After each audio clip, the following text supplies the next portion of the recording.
is the onion. Do you know that?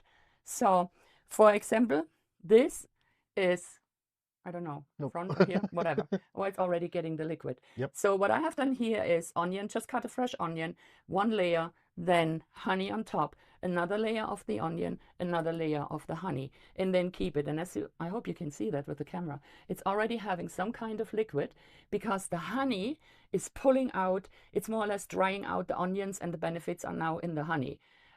This is good when you're feeling a cough or sore throat and all this itchy and itsy, what is coming right now. Take one of the spoon from the liquid. You don't need the onion, but the liquid, and it will help you more or less immediately. You can